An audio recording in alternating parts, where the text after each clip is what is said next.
Hello student, দশম শ্রেণীর সকল ছাত্রছাত্রীদের স্বাগত। আজকে আমি তোমাদের গোলক এই চ্যাপ্টারের কোষে দেখি 12 এই চ্যাপ্টারের অঙ্কগুলো সলভ করে দেবো এই ভিডিওতে। তার আগে ভিডিওটা একটা লাইক করে দাও, শেয়ার করে দাও। চ্যানেলে নতুন দর্শক হয়ে থাকলে চ্যানেলটাকে সাবস্ক্রাইব করে দাও, পাশে থাকা বেল আইকনটিকে অন করে অল নোটিফিকেশান অন করে দাও। তোমাদের ম্যাথের চ্যাপ্টার ওয়াইজ ভিডিও লিঙ্ক এই ভিডিওর ডেসক্রিপশন বক্সে দেওয়া থাকবে, ডেসক্রিপশন বক্স থেকে দেখে নেবে। আর আজকে চলো গোলক এই চ্যাপ্টারের যে অঙ্কগুলো আছে সেই অঙ্কগুলো দেখব। তার আগে এই চ্যাপ্টারের অঙ্ক করার জন্য যে প্রয়োজনীয় সূত্রাবলী দরকার সেইগুলো একটু দেখে নাও। গোলকের ব্যাসার্ধ যদি আর একক হয় তাহলে সেক্ষেত্রে গোলকের আয়তন হয়ে যাবে 4/3 পাই আর কিউব ঘন একক। অবশ্যই একক মেনশন করতে হবে, একক যদি মেনশন না করো তাহলে কিন্তু পুরো কেটে যায় জিনিসটা। নেক্সট দেখো 2 নম্বরে রয়েছে গোলকের ব্যাসার্ধ আর একক হলে গোলকের বক্রতলের ক্ষেত্রফল কত হবে। বক্রতলের ক্ষেত্রফল 4 পাই আর স্কোয়ার বর্গ একক হবে। নেক্সট 3 নম্বর দেখো অর্ধগোলকের ব্যাসার্ধ আর একক হলে আয়তন 2/3 পাই আর কিউব ঘন একক হবে। অর্ধগোলক, এটা সম্পূর্ণ গোলকের আয়তন ছিল 4/3, অর্ধগোলক বলেছি তাহলে 4কে হাফ করো, 2/3 পাই আর কিউব। ওকে। নেক্সট 4 নম্বরে দেখো অর্ধগোলকের ব্যাসার্ধ আর একক হলে অর্ধগোলকের বক্রতলের ক্ষেত্রফল কত হবে। দেখো গোলকের জন্য 4 পাই আর স্কোয়ার, তাহলে অর্ধগোলকের জন্য কি হয়ে যাবে 2 পাই আর স্কোয়ার বর্গ একক। নেক্সট 5 নম্বরে দেখো অর্ধগোলকের ব্যাসার্ধ আর একক হলে অর্ধগোলকের সমগ্র তলের ক্ষেত্রফল ইকুয়ালস কি হয়ে যাবে 3 পাই আর স্কোয়ার বর্গ একক। ওকে। অর্ধগোলকের ব্যাসার্ধ আর হলে অর্ধগোলকের সমগ্র তলের ক্ষেত্রফল কী হবে 3 পাই আর স্কোয়ার বর্গ একক। ওকে। নেক্সট দেখো ফাঁপা গোলকের বহির্ব্যাসার্ধ R2 এবং অন্তর্ব্যাসার্ধ R1 হলে ফাঁপা গোলকের আয়তন হয়ে যাবে 4/3 পাই R2 এর কিউব মাইনাস R1 তার কিউব এর ঘন একক, মানে বহির্ব্যাসার্ধের ঘন মাইনাস অন্তর্ব্যাসার্ধের ঘন করতে হবে। ওকে। সূত্রগুলো প্রত্যেকে মুখস্থ করে নেবে, এই সূত্রগুলো ছাড়া এই চ্যাপ্টারের একটা অঙ্কও হবে না কিন্তু। ওকে। নেক্সট অঙ্ক 1 দাগের অঙ্ক দেখো একটি গোলকের ব্যাসার্ধের দৈর্ঘ্য 10.5 সেমি হলে তার সমগ্র তলের ক্ষেত্রফল হিসেব করে লিখি। ওকে। আমাদের এখানে ব্যাসার্ধ বলে দিয়েছে 10.5, সমগ্র তলের ক্ষেত্রফল। গোলকের সমগ্র তলের ক্ষেত্রফল সমান আমরা কি জানি, গোলকের বক্রতলের ক্ষেত্রফল মানেই হচ্ছে সমগ্র তলের ক্ষেত্রফল। সমগ্র তলের ক্ষেত্রফলের সূত্র আমরা দেখতে পাচ্ছি 4 পাই আর স্কোয়ার বর্গ একক। তাহলে এই সূত্রটা আমাদেরকে ইউজ করতে হবে। এখানে আর এর ভ্যালু কত বলা হয়েছে 10.5 সেমি, ব্যাসার্ধের দৈর্ঘ্য আর ইকুয়ালস বলা আছে 10.5 সেমি। ওকে। তাহলে গোলকের সমগ্র তলের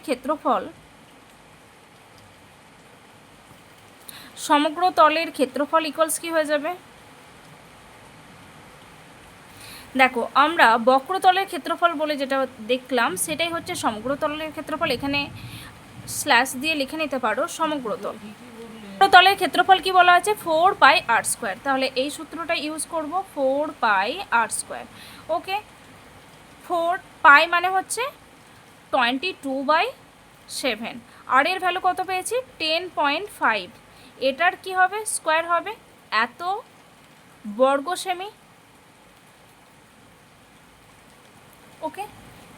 এবার দেখো এখানে আমরা লিখতে পারি 4/22/7, 10.5 তার স্কোয়ার আছে মানে 10.5 ইন্টু 10.5। এবার এখান থেকে আমরা ডেসিমেল সরাবো। ডেসিমেল সরাতে গেলে আমাকে নিচেই কত দিয়ে ভাগ করতে হবে, আমি যদি এখানে 1 ঘর আগে ডেসিমেল আছে তাহলে 10 দিয়ে ভাগ করলি 105কে যদি 10 দিয়ে ভাগ করি তাহলেই 10.5 পাবো। এখানেও ডেসিমেল সরে নিচেই কত হয়ে যাবে 10 হয়ে যাবে। ওকে। এবার এটা কাটাকুটি করব, 5 দিয়ে কাটো, 5 2 যা 10, 5 2 যা 10, 5 1 যা 5, 7 3 যা 21। আবারও এটাকে কাটো, এটা কাটলেও 21, আর এখানে 5 2 যা 10। এবার এই 2 দিয়ে 4কে কাটো 2, তাহলে আমরা পেয়েছি দেখো 2 ইন্টু 22 ইন্টু,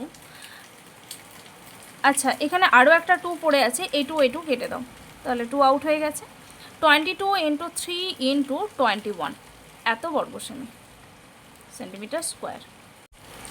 তাহলে 22 ইন্টু 3 করলে 66 ইন্টু 21, তাহলে এটা কত হবে 66 ইন্টু 21, 66কে 20 দিয়ে মাল্টিপ্লাই করো, তাহলে 0 6 2 যা 12, ক্যারি 1, 6 2 যা 12, 1 13, 1 দিয়ে মাল্টিপ্লাই করলে 66ই হবে, অ্যাড করে দাও 6 2 8 3 1, তাহলে আমাদের অ্যান্সার পেয়ে গেছি 1386 এত সেন্টিমিটার স্কোয়ার বর্গ সেমি।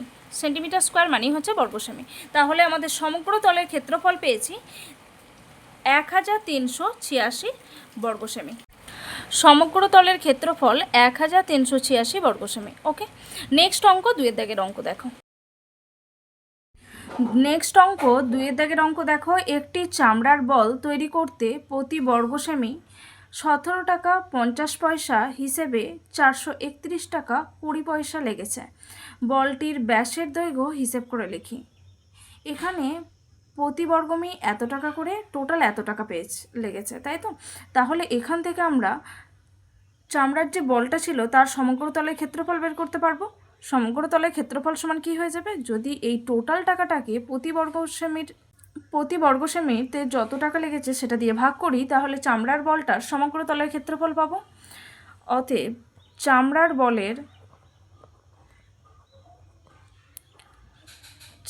বলের সমগ্র তলের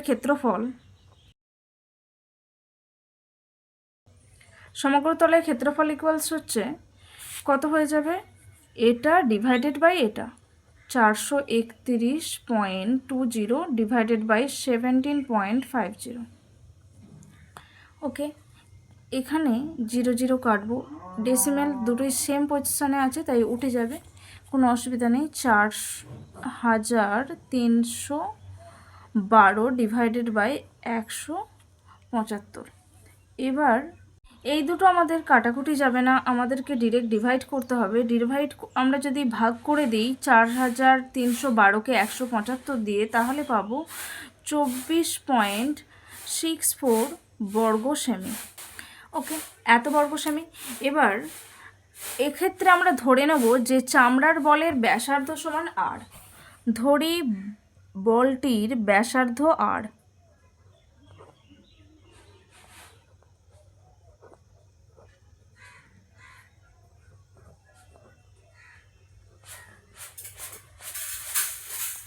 ব্যাসার্ধ 8 সেমি। ওকে, এবার গোলকের সমগ্র তলের ক্ষেত্রফল সমান আমরা কি জানি, গোলকের সমগ্র তলের ক্ষেত্রফল সমান জানি 4 পাই আর স্কোয়ার। অতএব গোলকটির সমগ্র তলের ক্ষেত্রফল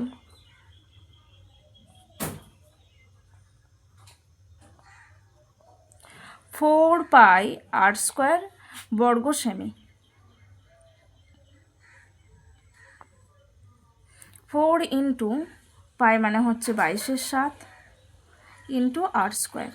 এবার এটা সমান আমরা কি পেয়েছি 24.64, তাহলে শর্তানুসারে 4 ইন্টু 22/7 আর স্কোয়ার ইকুয়ালস 24.64। ওকে, और আর স্কোয়ার ইকুয়ালস কী হয়ে যাবে, দেখো 24.64 যেমন আছে লিখলাম, এখানে 22/7 আছে, এদিকে এসে এটা উল্টে যাবে 7/22, এর নিচে কিছু না মানে 1 আছে, এখানেও 4/1টা এদিকে এসে উল্টে যাবে 1/4 হবে।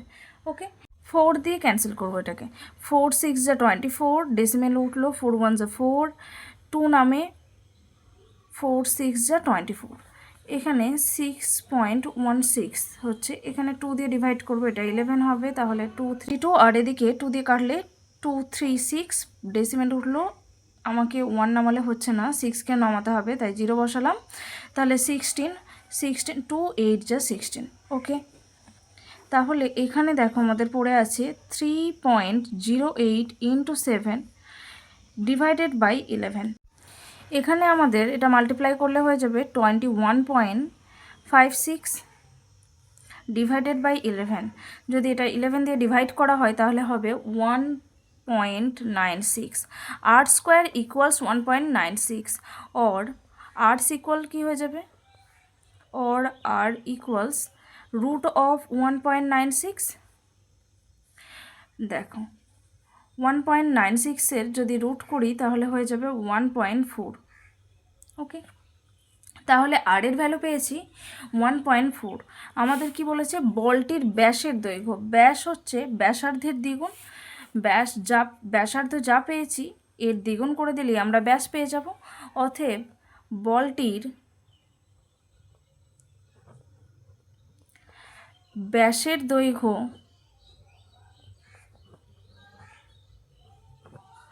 ইকুয়ালস কি হয়ে যাবে 2r। 2r মানে হচ্ছে 2 ইন্টু 1.4, এটা মাল্টিপ্লাই করলে হয়ে যায় 2.8 সেন্টিমিটার। অবশ্যই ইউনিট দেবে, ইউনিট না লিখলে হবে না। ওকে, তাহলে বলটির ব্যাসের দৈর্ঘ্য 2.8 সেন্টিমিটার। চলো নেক্সট অঙ্ক 3-এর দাগের অঙ্ক দেখো। অঙ্ক 3-এর দাগের অঙ্ক দেখো, স্কুলে শর্ট ফুট খেলার জন্য যে বলটি ব্যবহার করা হয় তার ব্যাসের দৈর্ঘ্য 7 সেন্টিমিটার হলে বলটিতে কত ঘন সেমি লোহা আছে তা হিসেব করে লিখি। মানে আমাদের বলটির আয়তন বের করতে হবে। মানে দেখো বলটির ব্যাস বলে দিয়েছে, আমরা বলটির ব্যাস থেকে ব্যাসার্ধ বের করে নিতে পারবো।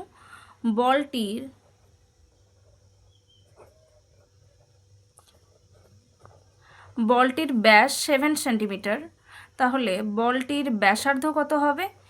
দেখো ব্যাসার্ধ সবসময় ব্যাসের অর্ধেক হয়, তাহলে 7/2 হয়ে যাবে, এত সেন্টিমিটার। এবার বলটিতে কত পরিমাণ লোহা আছে সেটা বের করতে হবে। তার মানে বলটির যেটা আয়তন সেটাই হয়ে যাবে লোহার পরিমাণ। বলটিতে লোহার পরিমাণ সমান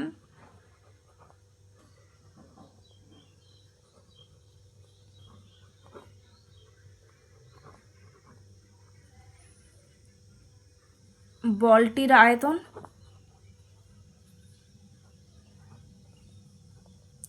আমরা গোলকের আয়তনের সূত্র কি দেখেছি, 4/3 পাই আর স্কোয়ার আর কিউব। ওকে, 4/3 পাই আর কিউব, এত ঘন সেমি। এখানে যেহেতু আমাদের সেন্টিমিটারে আছে তাই ইউনিটটা সেমিতেই ইউজ করব, ঘন সেমি। ওকে, 4/3 ইন্টু পাই মানে হচ্ছে 22/7, পায়ের মান অলওয়েজ 22/7, ইন্টু আর এর কিউব, আর মানে হচ্ছে 7/2 এর কিউব, এত ঘন সেন্টিমিটার। ওকে, ইকুয়ালস 4/3 22/7 ইন্টু 7/2 তার কিউব মানে 7/2 ইন্টু 7/2 ইন্টু 7/2। 2 কেটে 4 কাটো, এখানে 2 দিয়ে কাটলে 11, 7 7 কেটে দাও, তাহলে আর দেখো কিছু কাটছে না, 7 11 যা 77 মাল্টিপ্লাই 7 ডিভাইডেড বাই 3। ওকে, তাহলে এটা কত হয়ে যাবে, 539 ডিভাইডেড বাই 3, এত ঘন সেমি। ওকে, সেন্টিমিটার কিউব। ইকুয়ালস কী হবে, এটাকে যদি আমরা ডিভাইড করি তাহলে 179.2/3 হয়ে যাবে, এত ঘন সেমি। ওকে, বলটিতে 179.2/3 ঘন সেমি লোহা আছে। বলটিতে 179.2/3 ঘন সেমি লোহা আছে, বোঝা গেছে। চলো নেক্সট অঙ্ক 4-এর দাগের অঙ্ক দেখো। অঙ্ক 4-এর দাগের অঙ্ক দেখো, 28 সেমি দৈর্ঘ্যের ব্যাস বিশিষ্ট একটি নিরেট গোলক জলে সম্পূর্ণ নিমজ্জিত করলে যে পরিমাণ জল অপসারিত হয় তা নির্ণয় করো। অপসারিত করবে তা নির্ণয় করো। ওকে, এখানে যে পরিমাণ জল অপসারিত করবে মানে হচ্ছে কোনো বস্তুকে ধরো জলে ডোবানো হচ্ছে, তাহলে কি হবে, বস্তুটার আয়তন যেটা সেই পরিমাণ জলই সে অপসারণ করতে পারবে। তাহলে আমরা অপসারিত জলের আয়তন সমান পেয়ে যাব কি, এই যে নিরেট গোলক এর আয়তন। আমরা জানি যে কোনো প্রকার বস্তুকে যদি জলে নিমজ্জিত করা হয় তাহলে বস্তুটি তার সম আয়তনে জল অপসারিত করে। সুতরাং অপসারিত জলের আয়তন সমান হয়ে যাবে নিরেট গোলকের আয়তন। এখানে গোলকের ব্যাসের দৈর্ঘ্য বলা আছে 28। এখান থেকে আমরা ফার্স্ট ব্যাসার্ধ বের করব। নিরেট গোলকের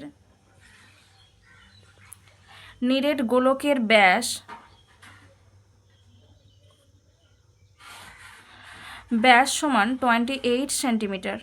গোলকের ব্যাসার্ধ কত হয়ে যাবে? নিরেট গোলকের ব্যাসের অর্ধেক হয় ব্যাসার্ধ, তাহলে 28/2 হয়ে যাবে, এত সেন্টিমিটার, তার মানে 14 সেন্টিমিটার। ওকে,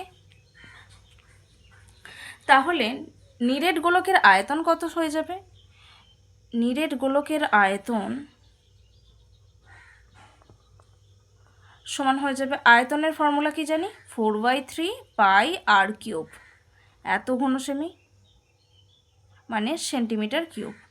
4/3 ইন্টু পাই মানে হচ্ছে 22/7 ইন্টু আর এর কিউব মানে 14 ইন্টু 14 ইন্টু 14, এত সেন্টিমিটার কিউব। 7 দিয়ে কাটো, 7 দুগুণে 14, আর কোনো কাটাকুটি হবে না। 4 into 22 into 2 into 14 into 14 divided by 3, এত সেন্টিমিটার কিউব। ওকে, এটা মাল্টিপ্লাই করলে পাবো আমরা 344963, এত সেন্টিমিটার কিউব। 34,496 ডিভাইডেড বাই 3 করলে হয়ে যাবে 11,498 পূর্ণ 2/3 সেন্টিমিটার কিউব। ওকে, তাহলে নিরেট গোলকটি 11,498 পূর্ণ 2/3 ঘনসেমি জল অপসারিত করবে। বোঝা গেছে? আজকে এই পর্যন্তই। ভিডিওটা ভালো লাগলে অবশ্যই একটা লাইক করো, শেয়ার করো, চ্যানেলে নতুন দর্শক হয়ে থাকলে চ্যানেলটাকে সাবস্ক্রাইব করে দাও, পাশে থাকা বেল আইকনটিকে অন করে অল নোটিফিকেশান অন করে দাও। তোমাদের ম্যাথের চ্যাপ্টার ওয়াইজ ভিডিও লিঙ্ক এই ভিডিওর ডেসক্রিপশান বক্সে দেওয়া থাকবে, ডেসক্রিপশান বক্স থেকে দেখে নেবে। Thanks for watching.